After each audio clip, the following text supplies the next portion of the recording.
Welcome to Brave Business Bitesize. As the name suggests, our bite-sized episodes are shorter than our main podcast series and focus on a single timely topic. I'm Neil Lancaster, a partner in the private client team at Blick Rothenberg, and in today's bite-sized episode, I'm joined by corporate tax partner Heather Self, and we're looking at what the Chancellor's 2023 Spring Budget Statement means for both individuals and businesses. Heather, quite an interesting budget today in a number of respects. What are your key initial reactions to it?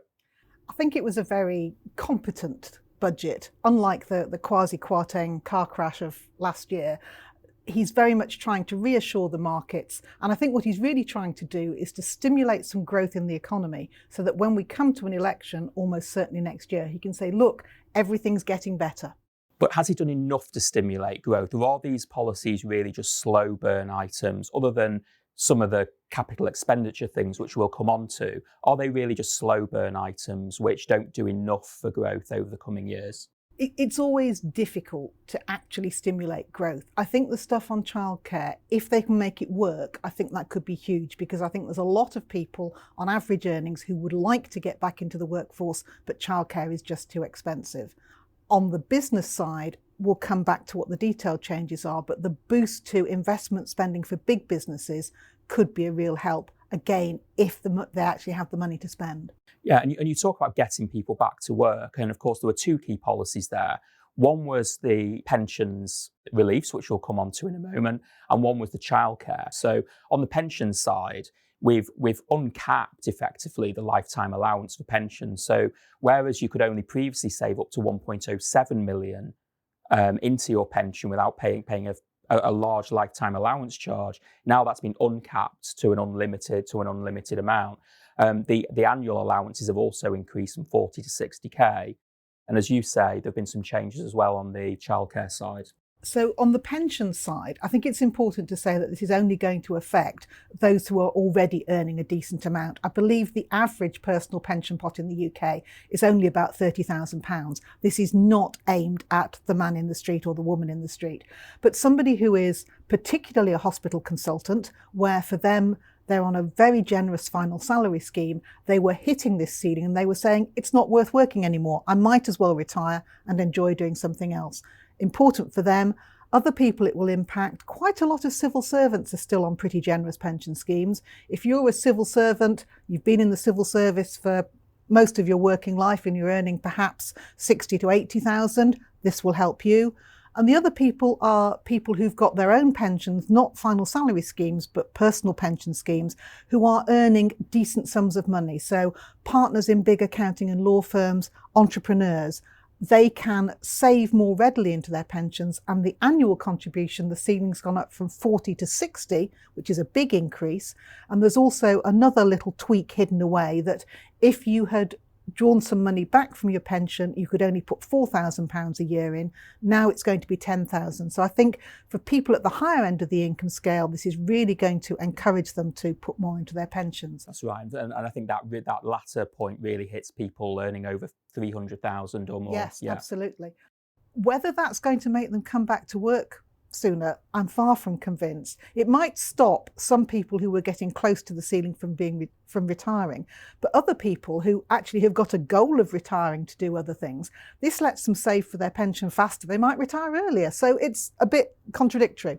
So we've mentioned about pensions. What about the childcare policy specifically as well? I think this is going to have a much bigger impact, because it's going to be a real benefit to people on average moderate earnings for whom childcare is frankly just too expensive. To take a very personal example, my son and daughter-in-law are expecting their first baby in June. They're on average earnings. This is going to mean my daughter-in-law is going to be able to get back into the labour market sooner, and the childcare support will be a big boost to her, provided, as always, they can actually get it to work.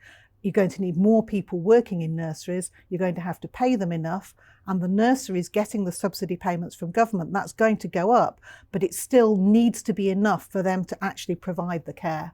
Sure, and there was a recognition that it's going to be difficult to get that ratio of children to carers up, and I think there are some moderate cash incentives to get people to work in the profession, but whether that will be enough, remains to be seen. Yes, and also it's not going to come in immediately. So there were some instant comments on the radio I heard from people who already had children of 12 to 18 months saying, great, this will be life-changing. Well, no, it's going to come in initially 15 hours per week for 2-year-olds from September this year, I think, and then 15 hours from 9-month-old children from April next year, and then the full 30 hours a week for every child over 9 months from September 2025. So it's going to be phased in over 18 months. And one of the other big areas of the budget, Heather, today was, the Chancellor noted we are expected to avoid a technical recession, albeit we will dip into negative growth before we dip back out of that.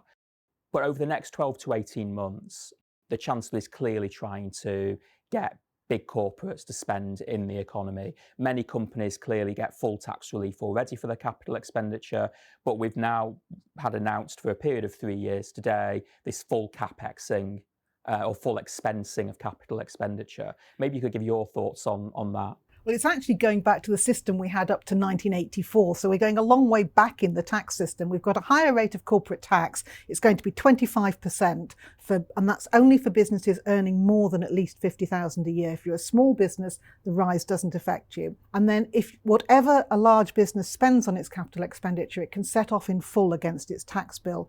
Again, for smaller businesses, they get what's called the annual investment allowance, and that's now set at £1 million a year. That's enough for over 90% of businesses anyway. So this measure is aimed at big businesses, but it's expensive. I've got in front of me the detailed red book from the government, and on page 77 we can see that the cost of this one measure is 8 billion next year, 10.5 billion the year after, and 8.5 billion the year after that. So it's a really significant boost to big business. But it's probably not going to mean that they suddenly decide to go out and do a major new project. What it will do is affect the timing of expenditure. I think you'll see projects being brought forward so that hopefully that does stimulate the economy in the short term. And of course, that's what the Chancellor wants. We're heading towards an election year next year. What's your view on whether you think that was the better approach to leaving the current corporation tax rate at 19% and avoiding the increase to 25%? It's difficult, and I think part of the trouble is that the increase to 25% was announced by Rishi Sunak a year ago. Kwasi Kwarteng was going to reverse it, and we all know what happened to the markets. So back in October, Jeremy Hunt said, no, we have to stick with this, we have to be responsible and prudent. I think it would just have been too difficult politically for him to flip-flop on that. So I think by doing the capital allowances, and he says it's 3 years and then we'll make it permanent, but we all know there's an election coming up. What this really is doing is softening the impact of that rise in corporation tax for the first year. And potentially boxing any new government into a corner on withdrawing it. Yes, it's always the case that chancellors coming up to an election like to give money away in the hope that they can then say, stay with us, we're the good guys. Makes it difficult for whoever an incoming government is. Indeed. So overall thoughts, Heather, on this budget? Is this a tax giveaway or is it a spending giveaway? Or it's both, actually. In total, and again, this is the Red Book figures. In total, this is a giveaway of about 20 billion a year, which is a lot in historic terms.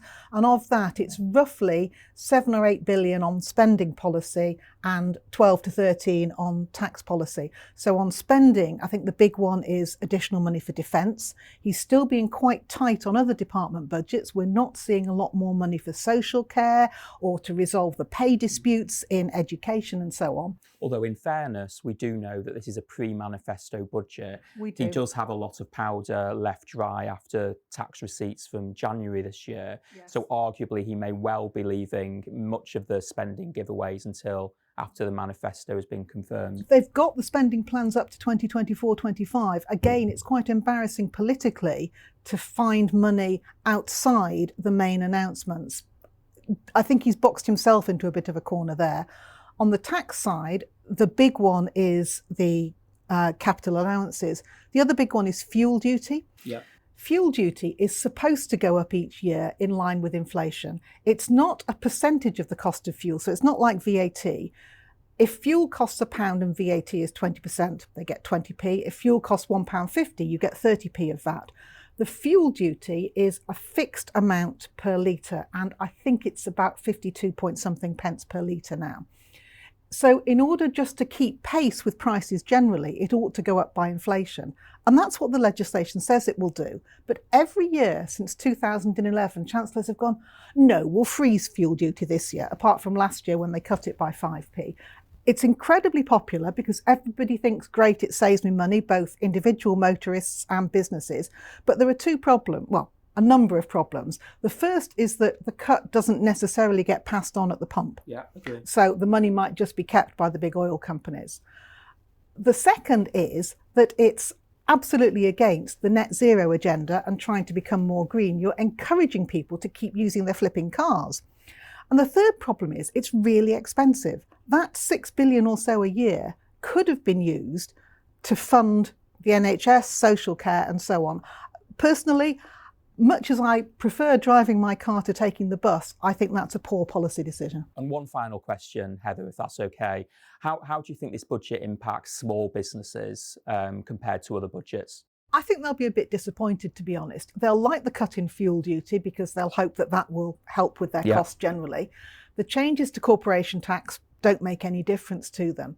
But the one thing that's missing, and I think you always have to look out for what the Chancellor didn't say, he's provided support on energy bills for domestic customers, but he didn't say anything about more support for business. So businesses are going to have to keep coping with those very high energy bills. Yeah, and of course for consumers, we have a frozen energy price cap at 2,500. It isn't going to increase to 3,000 as previously planned, but it will stay at 2,500. Although people will lose the additional support they were getting of the sort of £400 over 3 months. That's exactly right. A few months ago. Right. So it's good, but not as good as it might be for consumers, but it's definitely an opportunity missed for businesses. I think it's fair to say that the Chancellor has laid the groundwork for the election that we expect to be next year. He now needs to see some results coming from some of these policies over the next 12 months that the party can campaign on. Thanks, Heather, for today's really interesting discussion. If you'd like to find more insights about today's spring budget, please visit our budget hub, which you can find at blickrothenberg.com/budget. Thanks to everyone for listening to this episode of Brave Business Bitesized.